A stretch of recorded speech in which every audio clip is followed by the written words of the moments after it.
Mẹ tôi, có phải là bà ấy không? Một bà cụ lom khom dọn gánh bún riêu ven hẻm Sài Gòn, vừa gọi tên đứa cháu nhỏ. Đạo ơi, vô ăn đi con. Ngay lúc ấy, một người đàn ông trung niên mặc vest đắt tiền đứng sững lại, tay ông run lên khi rút từ ví ra chiếc vòng bạc nhỏ, khắc vỏn vẹn hai chữ, Đạo, 72. Mắt ông đỏ hoe, tim ông thắt lại. Bà có từng gửi con trai tên Đạo vào trung tâm trẻ mồ côi năm 1975 không? Người ta vẫn nghĩ, một khi đã bị bỏ rơi, thì cha mẹ ruột chắc hẳn đã quên. Rằng những đứa trẻ mồ côi lớn lên ở trời Tây, không còn nhớ gì về quê hương. Nhưng không, người đàn ông đó là một tỷ phú công nghệ tại Mỹ, và ông đã dành 40 năm cuộc đời chỉ để tìm lại người mẹ bán hàng rong ở Việt Nam, từng từ bỏ ông trong chiến tranh. Bạn có bao giờ tự hỏi, mình là ai? Cha mẹ mình có đang chờ mình ở đâu đó, giữa hàng triệu con người không? Hãy để lại suy nghĩ của bạn dưới phần bình luận nếu câu chuyện này khiến bạn xúc động nhé. Và theo dõi đến cuối câu chuyện, một hành trình có thật, chạm đến trái tim hàng triệu người. Thung lũng Silicon, California, tháng 3 năm 2022. Căn phòng hội nghị tại trung tâm Moscone West sáng rực ánh đèn. Các ông trùm công nghệ châu Á hội tụ trong đêm vinh danh Top 50 ASEAN Tech Billionaires in America. Giới truyền thông xôn xao, các ống kính liên tục chớp nháy về phía người đàn ông vừa bước ra từ chiếc Tesla Model X bóng loáng. Bộ vest đen cắt may hoàn hảo, gương mặt điềm tĩnh, trầm mặc sau cặp kính không gọng. Đó chính là Ethan Trần, 53 tuổi, người sáng lập và CEO của TrueLeader, công ty trí tuệ nhân tạo tài chính đang thống lĩnh thị trường Mỹ với định giá hơn 5 tỷ đô. Chỉ vài năm trước, cái tên Ethan Trần còn xa lạ với thế giới đầu tư mạo hiểm. Nhưng từ khi ông đưa công nghệ phân tích hành vi tài chính vào ngân hàng thương mại, TrueLeader bùng nổ và lôi kéo hàng chục quỹ lớn đầu tư. Người ta gọi ông là người châu Á hiếm hoi dám cạnh tranh trực tiếp với Wall Street bằng trí tuệ nhân tạo. Từ bệ phóng vững chắc ở Palo Alto, Ethan đã biến TrueLeader thành một đế chế công nghệ, tài chính. Nhưng ít ai biết, người đàn ông đang được tung hô kia lại mang trong mình một nỗi đau, chưa từng được gọi thành tên. Trong một bữa tiệc tối giản dị tại nhà riêng ở San Mateo, đêm sinh nhật tròn 13 tuổi của cậu con trai út, Daniel, sự kiện định mệnh bắt đầu. Daniel cầm chiếc bánh sinh nhật bỗng dừng lại, nhìn cha. Bố ơi, còn ông bà nội bên Việt Nam thì sao? Họ có biết con không? Họ có còn sống không? Ethan sững lại, bàn tay đang rót rượu của ông khựng giữa không trung. Cả bàn tiệc lặng thinh. Chỉ là một câu hỏi hồn nhiên, đúng tuổi. Nhưng với Ethan, đó là vết dao bén ngọt, cắt ngang hơn 50 năm im lặng. Ethan sinh năm 1972 tại Việt Nam với cái tên Trần Minh Đạo. Ông không nhớ được gì nhiều, những hình ảnh tuổi thơ chỉ là những mảnh vỡ rời rạc, một trại trẻ em, bức tường sơn vàng đá phai và tiếng khóc khe khẽ đêm về. Ông chỉ biết rằng, năm 1975, khi mới 3 tuổi, ông là một trong số hơn 3.000 trẻ em Việt Nam được đưa sang Mỹ trong chiến dịch nhân đạo mang tên Baby Lift, một nỗ lực tuyệt vọng của chính phủ Mỹ trước khi Sài Gòn thất thủ. Ethan được một cặp vợ chồng Mỹ da trắng nhận nuôi tại bang Massachusetts. Từ đó, cuộc đời ông bước sang một chương hoàn toàn khác, đầy tiện nghi, giáo dục đỉnh cao, nhưng cũng cô độc đến tận xương tủy. Từ nhỏ, Ethan đã biết mình không giống những đứa trẻ khác. Những ánh nhìn hiếu kỳ khi ông gọi người mẹ da trắng là mom. Những tấm ảnh chụp gia đình không có ông trong đó, hoặc nếu có, ông đứng mép ngoài, như thể bị Photoshop dán vào. Ông lớn lên như một bản vá lạc lõng giữa một thế giới không thuộc về mình. Ở tuổi 18, Ethan chọn học chuyên ngành tài chính, rồi từ đó, với sự kỷ luật khắc nghiệt và cái đầu bẩm sinh nhạy bén với logic, ông tốt nghiệp Harvard Business School, từng làm việc tại Morgan Stanley trước khi thành lập TrueLeader vào năm 2013. Ông có tất cả, địa vị, tiền bạc, danh tiếng, nhưng càng lên cao, càng thấy bản thân trống rỗng. Trong những đêm yên tĩnh ở Palo Alto, ông vẫn lặng lẽ tìm kiếm trên mạng những cái tên mờ nhòe trong trí nhớ. Từ Trần Minh Đạo, Việt Nam 1972, Baby Lift Survivor, đến những cụm từ vô nghĩa như đứa bé có vết sẹo trên vai trái. Ethan từng nói với vợ, anh đã sống cả đời như một ai đó dựng nên, nhưng chưa từng sống như chính mình. Em có biết cái cảm giác không biết mình đến từ đâu, không có một bức ảnh sơ sinh, không biết mẹ ruột là ai, còn sống hay đã chết. Câu hỏi của Daniel như nhấn chìm tất cả lớp vỏ bọc Ethan gầy dựng. Tôi là ai? Tôi đến từ đâu? Mẹ tôi là ai? liệu bà còn sống không? Ông đứng dậy, bỏ ly rượu xuống.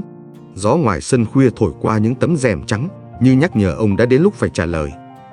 Đêm ấy, Ethan mở lại hộp gỗ cũ mẹ nuôi từng trao khi ông vào đại học. Trong đó là một chiếc vòng bạc nhỏ, khắc dòng chữ Đạo 72 và một mảnh giấy ố vàng, ghi tên người mẹ từng ký bản giao ông, Trần Thị Hạnh, xã Phú Hữu, huyện Châu Thành, tỉnh Hậu Giang. Sau gần 50 năm, cái tên đó vẫn nằm im lìm trong lòng ông, giờ đây như một âm thanh thức tỉnh. Và Ethan biết anh phải trở về Việt Nam. Tôi từng sống như một kẻ được lập trình, nhưng lần này tôi sẽ viết lại chương trình cuộc đời mình. Tôi sẽ tìm mẹ. Đêm đó, sau khi Daniel đã ngủ yên, Ethan một mình ngồi trong phòng làm việc, ánh đèn bàn hắt xuống từng nếp nhăn nơi khóe mắt. Bên cạnh ông là một hộp thiếc cũ, được khóa bằng móc gài rỉ sét. Ông đã từng nhìn thấy chiếc hộp này hàng chục lần, nhưng chưa bao giờ mở nó ra. Chiếc hộp được mẹ nuôi, bà Helen, đưa cho ông vào năm 18 tuổi, khi ông rời Massachusetts để vào Đại học Harvard. Bà chỉ nói, trong này là quá khứ của con, khi nào con đủ can đảm, hãy mở nó. Gần 30 năm qua, Ethan không đủ dũng khí. Nhưng hôm nay, sau câu hỏi của Daniel, ông biết mình không thể tiếp tục sống với một quá khứ đóng kín. Chiếc móc bật mở, tiếng kim loại kêu cạch khẽ như một tiếng thở dài. Bên trong là vài tờ giấy ngả màu, một chiếc vòng bạc nhỏ và một bức ảnh đen trắng đã phai nét. Ông run tay cầm lên giấy tiếp nhận trẻ em, có dấu đỏ in nhòe, với dòng chữ nghiêng nghiêng.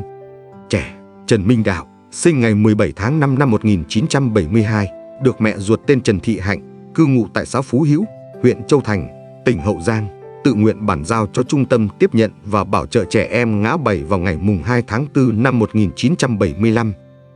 Ethan sững người. Lần đầu tiên, ông có tên khai sinh của mình và tên của mẹ, Trần Thị Hạnh. Một cái tên giản dị đến mức có thể có hàng ngàn người phụ nữ trùng tên ở Việt Nam. Nhưng với Ethan, đó là một cái tên thiêng liêng, cái tên mà ông chưa bao giờ dám mơ được biết. Ông nhìn sang chiếc vòng bạc. Đó là loại vòng trơn, bạc non, được khắc thủ công dòng chữ Đạo 72. Dưới đáy hộp là một bức ảnh đen trắng, có lẽ chụp vào đầu những năm 1970. Trong ảnh là một người phụ nữ trẻ, khoảng hơn 20 tuổi, mặc áo bà ba, đầu đội nón lá, đang ngồi bên chiếc xe đạp cũ chất đầy gánh hàng rong. Cạnh bên là một đứa trẻ sơ sinh được quấn trong tấm khăn mỏng. Ethan nhìn chằm chằm vào khuôn mặt người phụ nữ trong ảnh. Dáng mũi ấy, ánh mắt ấy, sao giống ông đến thế? Ethan nhớ lờ mờ một căn phòng rộng, nơi những chiếc giường sắt kê sát nhau. Có lần, ông giật mình thức dậy trong đêm vì tiếng trẻ con khóc. Có lúc, ông nhớ một bàn tay gầy gò bế ông ra ngoài sân, dưới những tán cây trứng cá rụng đỏ mặt đất. Ông từng nghĩ đó chỉ là những giấc mơ, nhưng giờ đây, mọi ký ức đều như khớp lại. Ông bắt đầu tra cứu về cái tên Trung tâm Tiếp nhận Trẻ Em Ngã Bảy, Hậu Giang.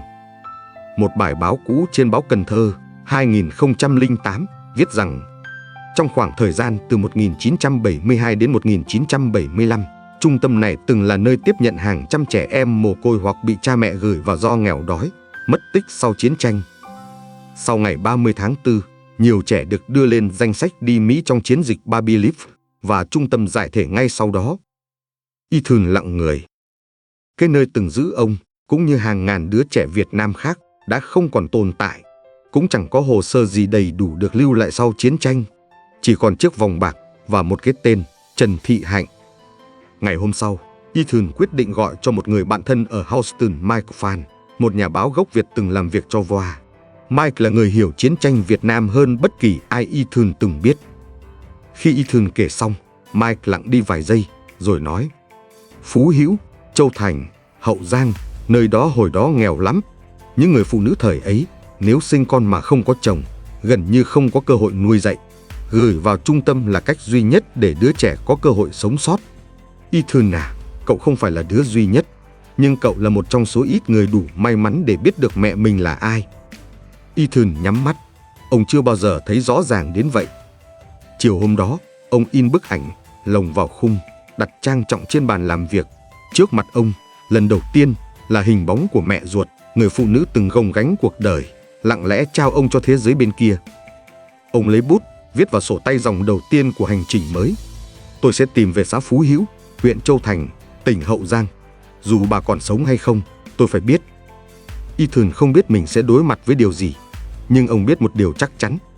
Tôi không thể tiếp tục sống như một người không có quá khứ. Năm 2010, gần 35 năm sau ngày rời Việt Nam, Ethan Trần lần đầu tiên đặt chân trở lại mảnh đất mẹ đã sinh ra và từ bỏ ông. Không một cuộc họp báo, không phái đoàn truyền thông, không tên tuổi hào nhoáng của một tỷ phú công nghệ. Chỉ có một người đàn ông gốc Á trong chiếc áo sơ mi sẫm màu, đội mũ vải đơn giản và tay nắm chặt tấm ảnh đen trắng đã phai. Điểm đến đầu tiên của ông, xã Phú Hữu, huyện Châu Thành, tỉnh Hậu Giang. Theo giấy bàn giao trẻ em mà mẹ nuôi ông từng giữ, đây là nơi mẹ ruột ông, Trần Thị Hạnh, từng cư ngụ. Nhưng Ethan không biết rằng, Việt Nam sau mấy thập kỷ đổi thay, nhiều vùng đất đã không còn như cũ. Chuyến đi đầu tiên là một cú sốc. Ngồi trên chuyến xe khách từ Sài Gòn về Cần Thơ, rồi tiếp tục bắt xe ôm về huyện Châu Thành, Ethan mang trong mình một hy vọng lớn rằng chỉ cần đến đúng địa chỉ, ông sẽ tìm thấy một người nào đó, một nhân chứng, một hàng xóm cũ, hoặc ít nhất là một ký ức còn sót lại. Nhưng khi ông đến Ủy ban Nhân dân xã Phú Hữu, câu trả lời lạnh lùng là: khu này hồi xưa chia lại hành chính rồi, hồ sơ cũ không còn, mà bà Hạnh nào thì tụi tôi cũng không nhớ rõ đâu anh ơi. Ở đây thiếu gì người tên Hạnh. Thất vọng, nhưng Ethan không bỏ cuộc. Ông bắt đầu đi bộ dọc các xóm nhỏ, dừng lại trước những mái nhà lá cũ, hỏi từng người già. Nhưng gần như tất cả những ai sống thời điểm đó đều đã qua đời hoặc chuyển đi nơi khác. Có người nhìn vào tấm ảnh mở rồi lắc đầu: không rõ nữa chú ơi, bà trong hình, quen nhưng không nhớ nổi. Một bà cụ lớn tuổi ngồi trước quán nước ven đường, nhìn ông đầy ái ngại: cậu về tìm mẹ hả? Lâu quá rồi. Nơi này ngày xưa loạn lạc lắm, ai cũng có chuyện buồn không muốn nhắc lại. Ethan lặng người. Gió từ những cánh đồng phía xa thổi về, mang theo mùi bùn và khói rơm, mùi tuổi thơ mà ông chưa bao giờ sống trọn. Nhưng ông không bỏ cuộc. Trở lại Cần Thơ, Ethan dò hỏi và tìm đến một trung tâm y tế cũ nơi từng là trạm trung chuyển trẻ mồ côi những năm 1975, trước khi đưa lên Sài Gòn hoặc nước ngoài. Tại đây, ông được người bảo vệ chỉ đến một người phụ nữ cao tuổi, từng là y tá của trung tâm nuôi dưỡng trẻ em ngã bảy, bà Nguyễn Thị Dậu, nay đã ngoài 70 tuổi, sống trong căn nhà cấp 4 nhỏ bên mé sông Ba Láng. Ethan tới gặp bà Dậu trình bày câu chuyện và đưa ra tên Trần Minh Đạo. Bà Dậu cầm lấy tờ giấy đã phai, mắt nheo lại. Đạo, tôi nhớ mang máng có đứa bé đó. Thằng nhỏ kháu khỉnh, hay cười. Nó được đưa tới từ phía huyện Châu Thành, tên mẹ là Hạnh phải không?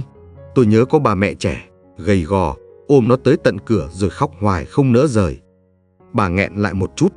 Lúc đưa nó đi, tôi là người bế nó ra xe của quân y Mỹ. Ethan gục xuống đầu gối bà Dậu, đôi vai run lên như đứa trẻ. Sau mấy chục năm, cuối cùng cũng có người xác nhận mẹ ông từng tồn tại và đã giao ông tận tay cho thế giới. Trở về Mỹ, Ethan bắt đầu một hành trình mới, hành trình tìm lại mẹ bằng công nghệ. Ông liên hệ với các tổ chức chuyên truy tìm thân nhân gốc Việt như Operation Unit, tổ chức hỗ trợ trẻ Baby Life tìm gia đình; Hột Việt Nam, nơi lưu trữ một phần hồ sơ nhận con nuôi quốc tế; Trung tâm Di sản Người Việt tại Mỹ, Việt Nam Miss American Heritage Foundation. Ông lập một website riêng có tên Looking for My Mother. Trên trang chủ là bức ảnh trắng đen bà Hạnh bên chiếc xe đạp gánh hàng rong, phía dưới là dòng tiêu đề: tôi tên là Trần Minh Đạo, được mẹ gửi vào trung tâm trẻ em năm 1975, tôi đã sống sót. Nếu ai từng biết bà Trần Thị Hạnh, quê Phú Hữu, Hậu Giang, xin hãy giúp tôi. Ông chạy quảng cáo trên Facebook, YouTube và Google, nhắm đúng vào các vùng nông thôn tại miền Tây Nam Bộ, trong đó có các huyện cũ của tỉnh Hậu Giang, Sóc Trăng, Cần Thơ. Ethan nhận được hàng trăm phản hồi. Nhiều người nhắn tin, gọi điện, thậm chí gửi cả ảnh của những người phụ nữ tên Hạnh, giống đến 70-80% với hình ông đăng. Nhưng lần nào ông cũng thất vọng. Có lần, ông bay về Việt Nam lần 2, chỉ để gặp một người phụ nữ tên Hạnh sống tại Trà Ôn, Vĩnh Long. Bà cũng từng mất con.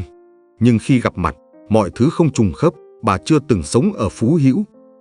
Lần khác, ông đến An Giang, gặp một bà cụ bị lẫn nhẹ, cũng tên Trần Thị Hạnh, nhưng xét nghiệm ADN âm tính. Sau gần 2 năm, Ethan bắt đầu thấy lòng mình cạn dần hy vọng. Có những đêm ông bật khóc một mình, ôm khung ảnh, thì thầm: mẹ ơi, con ở đây, mẹ còn sống không?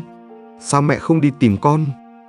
Và rồi, khi tưởng như mọi thứ đã rơi vào vô vọng, ông đọc được một email từ một người đàn ông tên Lê Cao Tâm ở Sài Gòn. Tâm giới thiệu mình là một người chuyên tra cứu hồ sơ hành chính cũ, từng giúp nhiều trường hợp tìm người thân. Trong thư, ông Tâm viết: tôi có thể lần ra manh mối mẹ anh nếu anh đồng ý để tôi tìm lại hồ sơ gốc trước khi xã Phú Hữu bị chia tách hành chính. Ethan đồng ý ngay. Và đó là lúc ngọn lửa hy vọng trong ông, sau bao lần tắt ngấm, một lần nữa được thắp lên. Ông ghi trong nhật ký: mỗi đứa trẻ có thể được cứu trong chiến tranh, nhưng không phải đứa nào cũng tìm được mẹ mình sau chiến tranh. Tôi muốn trở thành một trong số ít may mắn đó. Sài Gòn, tháng 6 năm 2015. Mùa mưa bắt đầu dồn dập. Những cơn mưa đầu mùa trút xuống phố xá như xóa nhòa mọi vết bụi thời gian. Ethan trở lại Việt Nam lần thứ 3 lần này không phải vì tìm mẹ, mà là một chuyến đi công tác. Ông được mời làm nhà đầu tư chính trong một quỹ khởi nghiệp mang tên Lotus Capital, chuyên hỗ trợ các start-up công nghệ tại Đông Nam Á. Dù giữ bí mật danh tính, sự xuất hiện của một doanh nhân Mỹ gốc Việt ở tầm cỡ tỷ phú cũng đủ gây chú ý trong giới khởi nghiệp. Sáng hôm đó, sau khi tham dự một buổi pitching kéo dài, Ethan cảm thấy mệt mỏi và lặng lẽ rẽ vào một con hẻm nhỏ gần bệnh viện 115 quận 10, tìm chỗ ăn trưa. Ông chọn một quán bún riêu ven đường, chỉ là vài chiếc bàn inox, vài chiếc ghế nhựa đã cũ và một người phụ nữ lớn tuổi mặc áo bà ba đang lúi húi chan nước lèo. Chính tại nơi tầm thường nhất, điều kỳ diệu đã xảy ra.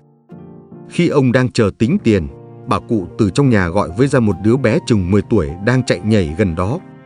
Đạo ơi, vô rửa tay đi con, mẹ chuẩn bị cho tô đặc biệt nè. Ethan ngẩng đầu, toàn thân ông như tê cứng. Cái tên đó, Đạo, cái tên mà ông đã mang trong suốt 3 năm đầu đời. Cái tên ông chưa từng nghe ai gọi suốt 40 năm. Cái tên đã ám ảnh ông trong những giấc mơ, những dòng thư gửi mẹ chưa bao giờ hồi đáp. Ông nhìn đứa bé, rồi nhìn lại người phụ nữ. Tay bà gầy, có nếp gấp rõ rệt của thời gian, dáng đi chậm chạp, mái tóc lốm đốm bạc dưới chiếc khăn rằn. Tim Ethan đập thình thịch. Ông rút từ ví ra chiếc vòng bạc nhỏ, vật ông luôn mang theo bên người, và bước tới quầy, giọng run run. Cô, cho tôi hỏi, cô có từng sống ở Hậu Giang, ở xã Phú Hữu? Người phụ nữ ngẩng lên, ánh mắt nheo lại vì nắng chiếu ngược. Sao cậu biết? Tôi từng sống ở đó hồi trước 75, nhưng giờ ai còn nhắc nữa. Ethan nhìn thẳng vào mắt bà, nhẹ nhàng đưa ra chiếc vòng bạc. Cô, có biết cái này không? Bà cụ đón lấy, tay khẽ run lên. Bà xoay chiếc vòng trong tay, đọc nhỏ: Đạo, 72. Cả người bà khựng lại. Bàn tay gầy guộc nắm chặt chiếc vòng như thể sợ nó tan biến. Nước mắt dâng lên nơi khóe mắt. Miệng bà mấp máy không thành tiếng. Trời ơi, sao lại còn giữ được? Cái này là của con tôi. Ethan nghẹn giọng. Bà có từng gửi một đứa bé tên Đạo vào trung tâm mồ côi ở ngã bảy năm 1975 không? Người phụ nữ đứng lặng. 1 phút, 2 phút, rồi bà bật khóc. Có, tôi từng có một đứa con trai tên Đạo. Nó sinh năm 1972. Tôi đặt tên vậy vì mong con mình lớn lên sẽ làm người ngay thẳng. Nhưng tôi nghèo quá. Lúc đó không có chồng, không có nhà. Tôi phải bồng nó đến trung tâm, khóc cả buổi sáng. Tôi không định bỏ, tôi chỉ nghĩ họ sẽ nuôi nó tốt hơn tôi. Bà cụ nói rồi đổ người vào ghế, vừa khóc vừa nắm tay Ethan. Cậu ơi, sao cậu có chiếc vòng này? Đạo, con tôi đâu rồi? Ethan không kìm được nữa. Đôi mắt ông đỏ hoe. Ông không thể chờ thêm. Tôi là Đạo. Tôi chính là thằng bé bà đã đưa đi năm đó. Cả quán bún riêu im bặt. Đứa cháu nhỏ tên Đạo đứng lặng. Người đi đường cũng ngừng lại nhìn. Bà cụ nhìn ông chằm chằm, rồi lảo đảo đứng dậy. Hai bàn tay run rẩy đặt lên hai gò má ông. Bà lùi lại một bước, như thể không tin vào mắt mình. Không, không thể nào. Con sống ư? Con trai của mẹ. Ethan gật đầu. Ông rút từ túi ra bản sao giấy tiếp nhận trẻ em, tấm ảnh bà thời trẻ và cả bản scan chữ ký. Người phụ nữ rụng rời. Bà quỵ xuống, hai tay ôm mặt. Trời ơi, Đạo ơi, mẹ tưởng con đã mất rồi. Mẹ đâu dám nghĩ sẽ có ngày nay. Ethan cúi xuống đỡ mẹ dậy, ôm bà trong vòng tay. Lần đầu tiên sau 40 năm, họ được chạm vào nhau, máu thịt, thực thể, không còn qua giấc mơ, không còn qua hình dung. Mẹ ơi, con tìm mẹ khổ quá. Đạo ơi, con còn sống. Mẹ không dám tin, mẹ tưởng đã mất con rồi. Cả hai bật khóc như hai đứa trẻ. Không ai trong số họ còn để ý người xung quanh. Họ đang sống trong khoảnh khắc mà hàng triệu đứa trẻ mồ côi chiến tranh chưa bao giờ có được, một cuộc đoàn viên. Sau cuộc gặp chấn động tại quán bún riêu nhỏ, Ethan và bà Hạnh ngồi lại trong một quán cà phê gần đó. Bà vẫn không thể ngừng nhìn ông, như sợ rằng chỉ cần chớp mắt, ông sẽ tan biến như một giấc mơ đẹp. Bà hỏi lại nhiều lần, giọng run run. Con có thật là Đạo không? Là thằng bé hồi nhỏ, mỗi tối mẹ ôm con ngủ mà khóc thầm. Ethan gật đầu, lấy từ trong ba lô ra tất cả những gì ông có: bản chụp tờ bản giao trẻ, bức ảnh bà thời trẻ, tấm ảnh ông chụp tại trung tâm trẻ mồ côi năm 1975. Khi ông đặt chiếc vòng bạc xuống bàn tay bà khẽ run, rồi úp mặt vào lòng bàn tay khóc nức nở. Đúng là của mẹ từng cất nó trong gói giấy nhỏ, khắc khi con mới biết lẫy. Trước khi đi, mẹ mở tã, nhét nó vào gấu áo của con. Mẹ mong người ta giữ cho con. Ai ngờ con còn mang nó theo suốt đời. Ethan biết ông cần thêm điều gì đó chắc chắn, không chỉ là ký ức, không chỉ là cảm xúc.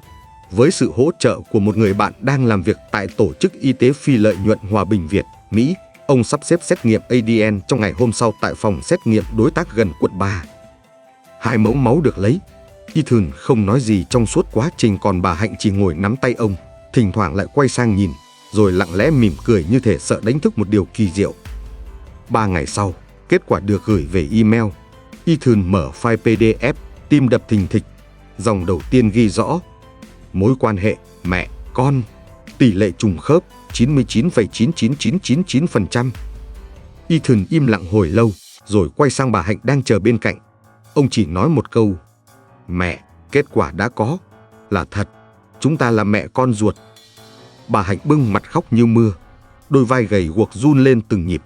Bà thì thầm: ơn trời, con tôi còn sống. Trời ơi, hơn 40 năm, mẹ không ngờ, mẹ không dám hy vọng nữa. Ethan ôm lấy bà. Giữa hai mẹ con, không cần thêm một chứng từ nào khác. Tất cả đã nằm trong giọt nước mắt, trong nhịp tim, trong hơi thở nặng trĩu của một cuộc hội ngộ muộn màng.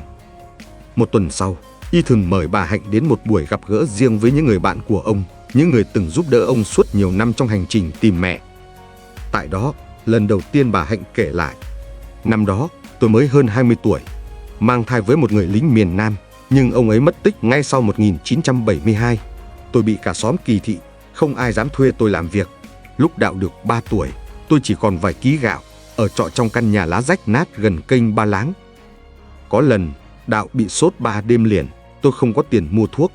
Một bà trong chợ giới thiệu tôi đến trung tâm ngã 7. Tôi đi bộ hơn 10 cây số, ôm con vào lòng, nói dối với người ta rằng tôi bệnh nặng, không nuôi nổi con. Khi họ bế Đạo đi, tôi chạy theo đến tận cổng, rồi đứng đó cả buổi sáng. Nhưng tôi không có lựa chọn nào khác. Tôi nghĩ con sẽ sống tốt hơn nếu có người khác nuôi. Bà nghẹn ngào quay sang Ethan: con tha thứ cho mẹ không? Mẹ đã hèn nhát, mẹ không dám đi tìm con vì sợ bị trừng phạt bởi chính đứa con mình dứt ruột sinh ra. Ethan không nói gì. Ông nắm tay mẹ, siết chặt. Trong mắt ông không có oán hận, chỉ có yêu thương. Mẹ ơi, mẹ đã không bỏ con. Mẹ đã làm điều đúng. Con đã sống, đã thành người. Con biết ơn vì mẹ đã cho con cơ hội được sống, dù mẹ phải hy sinh cả đời. Căn phòng nhỏ trên tầng 3 của một khách sạn bình dân gần công viên Lê Thị Riêng chìm trong ánh đèn vàng ấm. Ngoài cửa sổ, Sài Gòn về đêm thở nhẹ nhẹ bằng những tiếng xe máy thưa thớt và gió lùa từ con hẻm nhỏ phía sau. Ethan ngồi tựa vào đầu giường, trong tay là tấm ảnh mẹ ông lúc trẻ. Bên cạnh, bà Hạnh lặng lẽ rót chén trà, mắt đỏ hoe. Hai mẹ con vừa dùng xong bữa cơm đầu tiên bên nhau sau hơn 40 năm. Canh chua cá lóc, cá kho tộ, đĩa rau muống luộc chấm nước mắm me, những món đơn sơ nhưng chất chứa nỗi ước ao suốt cả đời của người mẹ nghèo. Trên bàn ăn, Ethan đã dừng đũa từ lâu, nhưng bà Hạnh vẫn múc thêm như sợ ông còn đói, như để bù lại từng bữa cơm mà bà không được nấu cho con khi con còn bé. Ngày đó mẹ chỉ mong có một cái nồi cơm và một cái bếp, đủ để nấu cho con bữa ăn tử tế, nhưng đâu có được, bà nghẹn lại. Đêm ấy, Ethan không ngủ. Hai mẹ con nằm cạnh nhau trên hai chiếc gối cũ. Mẹ kể, giọng chậm rãi, đứt đoạn bởi từng nhịp nức. Mẹ yêu cha con năm 1971. Ông ấy là lính biệt động, người gốc Bến Tre, lên đóng quân gần chợ Phú Hữu.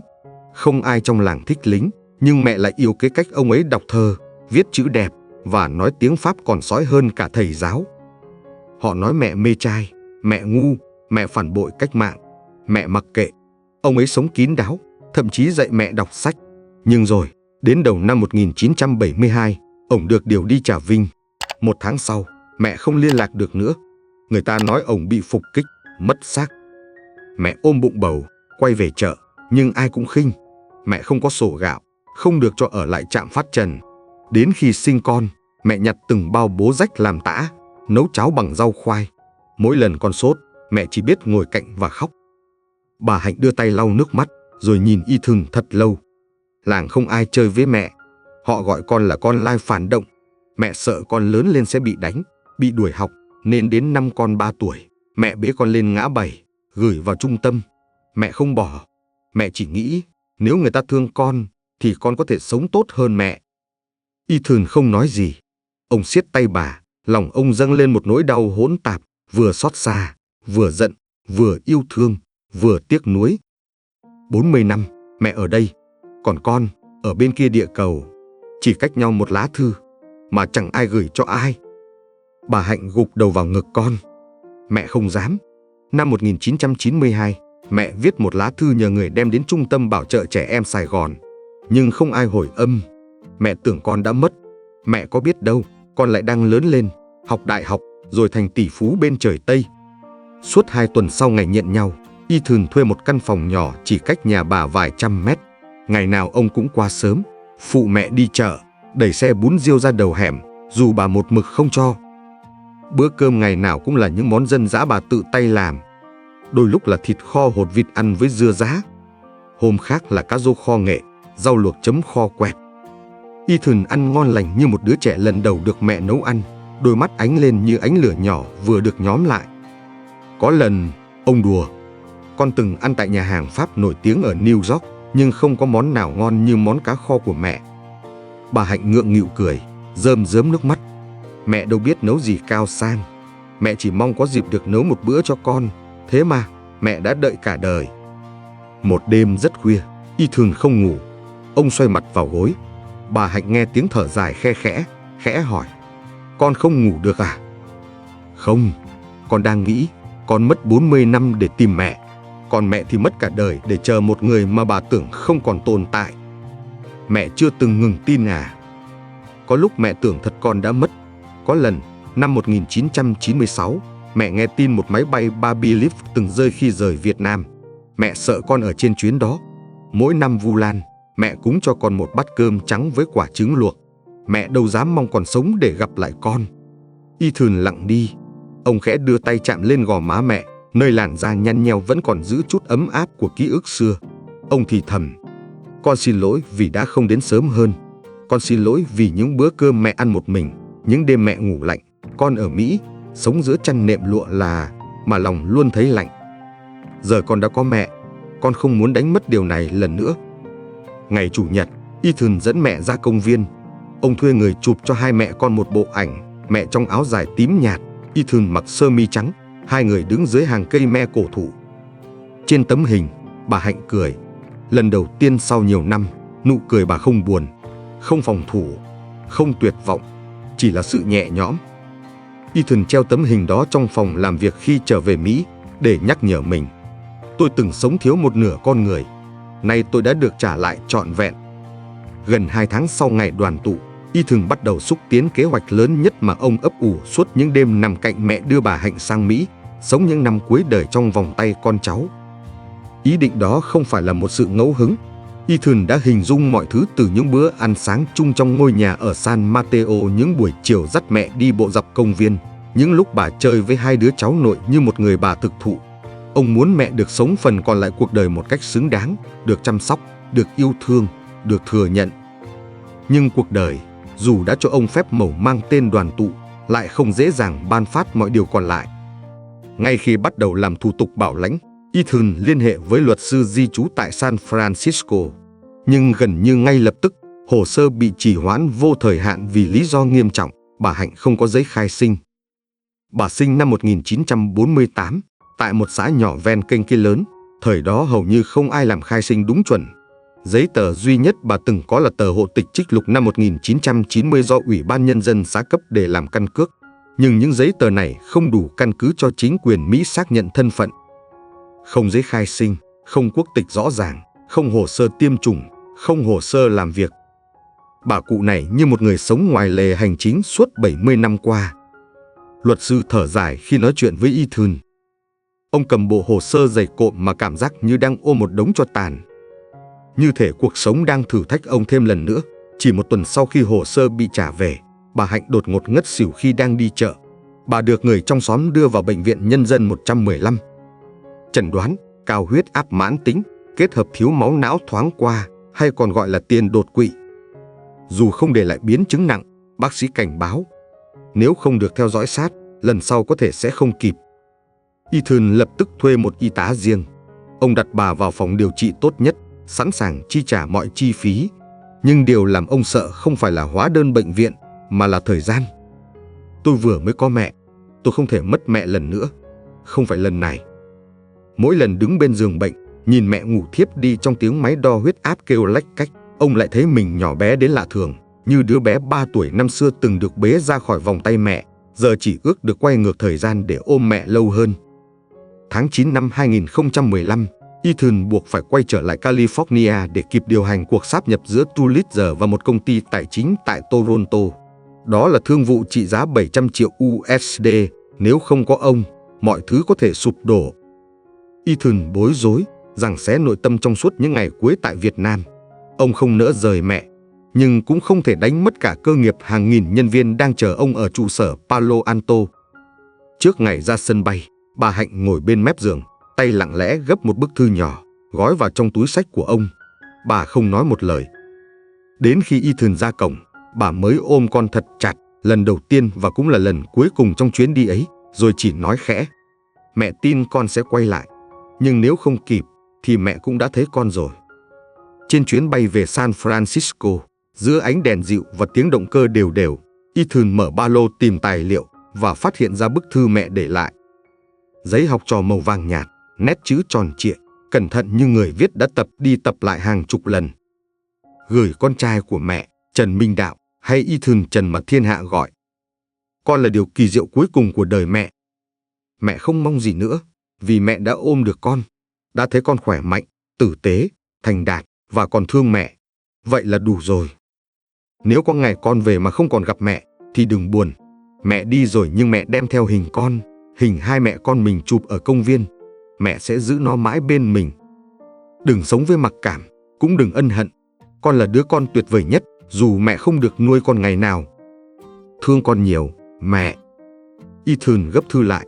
Ông quay mặt ra cửa sổ, bên ngoài chỉ là tầng mây trắng, nhưng trong lòng, những giọt nước đang rơi.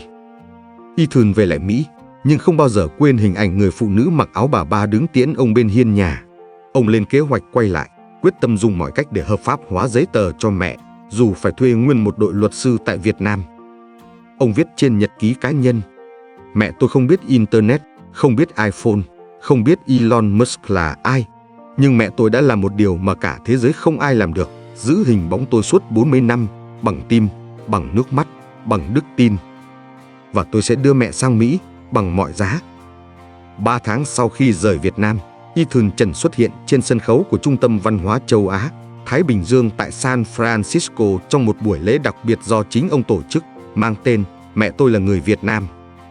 Trên phông nền đơn giản là bức ảnh đen trắng, một người phụ nữ mặc áo bà ba, đang đứng bên chiếc xe đạp cũ, gánh hàng rong, tay che nắng. Bức ảnh ấy từng nằm lặng trong chiếc hộp thiếc suốt hơn 40 năm, giờ được in khổ lớn treo chính giữa khán phòng, như một biểu tượng của tình mẫu tử bất diệt. Trước hàng trăm người tham dự, phần lớn là người Mỹ gốc Việt, người từng sống qua chiến tranh, từng xa quê hoặc có thân phận giống ông. Ethan kể câu chuyện cuộc đời mình, không phải bằng giọng doanh nhân, không phải bằng thuật ngữ công nghệ, mà bằng giọng một đứa con. Tôi từng là một đứa trẻ không biết mình là ai. Tôi lớn lên giữa một gia đình Mỹ, có tình thương, có giáo dục, nhưng tôi luôn có một lỗ hổng không thể lấp đầy, lỗ hổng mang tên mẹ. Tôi mất 40 năm để tìm lại bà, mất gần nửa đời người để biết rằng mình không vô thừa nhận, rằng mẹ tôi không bỏ tôi, mẹ tôi chỉ nghèo đến mức không đủ sức để giữ tôi lại bên mình. Khán phòng lặng đi, có những tiếng nấc khẽ vang lên, có những người lớn tuổi lau nước mắt. Mẹ tôi là một người bán bún riêu ở Sài Gòn, một người đàn bà gầy gò, ít chữ, không có giấy tờ, chưa từng đi máy bay, Nhưng bà đã giữ lại cho tôi cả nguồn cội, bằng đôi bàn tay gầy, bằng trái tim không chịu bỏ cuộc, bằng giấc mơ có tên con trai tôi vẫn còn sống ở đâu đó trên đời này. Kết thúc buổi lễ, Ethan không kêu gọi đầu tư, không tuyên bố một dự án mới. Ông chỉ cầm chiếc vòng bạc khắc dòng chữ đạo 72 giơ lên cao. Đây là thứ quý giá nhất mà tôi từng mang theo. Nó không phải tài sản, nó là nhân thân, nó là gốc rễ của tôi. Mùa hè năm 2016, Ethan trở lại Việt Nam cùng vợ và hai con trai, Daniel và Marcus. Cả ba đều lần đầu tiên gặp bà Hạnh, mẹ ruột, bà nội, người phụ nữ mà bọn trẻ từng nghe cha kể về như một huyền thoại. Bữa cơm hôm ấy được dọn trên chiếc bàn gỗ nhỏ trong căn nhà cấp 4 tại quận 10. Không đèn chùm, không ly pha lê, không rượu vang. Chỉ có canh chua cá lóc, cá kho tộ, rau lang luộc và một bát mắm ớt sắt, giản dị như chính bà Hạnh. Món này mẹ từng chỉ mơ có ngày được nấu cho con ăn. Hôm nay mẹ nấu cho cả cháu nội nữa. Vậy là mẹ mãn nguyện. Bà kể lại những năm tháng đói rách, chuyện đi xin nước cháo loãng ở quán cơm, chuyện nhặt bao xi măng về khâu lại làm tã lót, chuyện năm nào Vu Lan cũng cắm một nén nhang, ngồi lặng lẽ khấn vái: nếu con tôi còn sống, hãy cho nó hạnh phúc. Nếu con đã mất, xin cho nó được yên bình. Daniel nhìn bà rồi thì thầm với Ethan: bố ơi, con hiểu vì sao bố hay khóc khi kể về bà. Con thấy bà hiền quá. Ethan cúi đầu, đáp nhỏ: bà không chỉ hiền, bà là người mạnh mẽ nhất bố từng biết. Trong chuyến trở lại Mỹ lần ấy, Ethan viết một bài luận dài gửi đăng trên tạp chí Time Area, tiêu đề là "Tôi là con trai của người bán hàng rong ở Cần Thơ". Trong đó, ông viết: tôi không chọn nơi mình sinh ra, tôi cũng không chọn việc bị đem đi khi còn chưa biết nói, nhưng tôi chọn cách quay lại để biết mình là ai. Mẹ tôi không để lại cho tôi một khoản thừa kế, một căn nhà hay một tờ di chúc. Mẹ để lại cho tôi một chiếc vòng bạc nhỏ, một bức ảnh và cả một quê hương mà tôi từng chối bỏ vì không hiểu nó. Người ta có thể không biết mình giàu hay nghèo, nhưng không thể sống mà không biết mình là ai. Và mẹ không cho tôi tiền, nhưng cho tôi sự sống. Tôi đã mất 40 năm để hiểu điều đó. Nếu bạn cũng là một đứa trẻ mồ côi, từng lớn lên giữa những câu hỏi không lời đáp, đừng từ bỏ. Nếu bạn cũng từng trách người đã sinh ra mình rồi bỏ rơi, hãy thử nhìn lại bằng đôi mắt của họ. Thời gian, chiến tranh, hoàn cảnh, không phải ai cũng có lựa chọn. Và nếu bạn từng nghĩ mình là một ai đó lạc lõng giữa cuộc đời, hãy tin rằng ở đâu đó vẫn có người giữ hình bạn, trong tim, trong nước mắt, trong ngăn tủ cũ, như mẹ tôi đã từng. Ethan gập chiếc laptop lại. Ông đặt tay lên khung ảnh mẹ trên bàn làm việc. Ngoài cửa sổ, hoàng hôn phủ cam rực cả bầu trời San Mateo. Ông khẽ mỉm cười. Giờ thì ông biết mình là ai, và ai là người đã cho ông sự sống. Người ta có thể bị chiến tranh lấy mất tất cả, nhưng không ai có thể lấy mất gốc rễ của một con người. Mẹ không dạy tôi lập trình, nhưng dạy tôi đạo làm người, bằng im lặng, bằng nhọc nhằn, bằng niềm tin không bao giờ chết. Nếu bạn theo dõi đến đây, xin chúc mừng. Chúng tôi rất muốn nghe lời nhận xét từ bạn về chất lượng nội dung. Nếu bạn thích chủ đề này, hãy bình luận số 1. Nếu bạn không thích, để lại bình luận số 0, để chúng tôi cải thiện nội dung hay hơn. Cảm ơn bạn.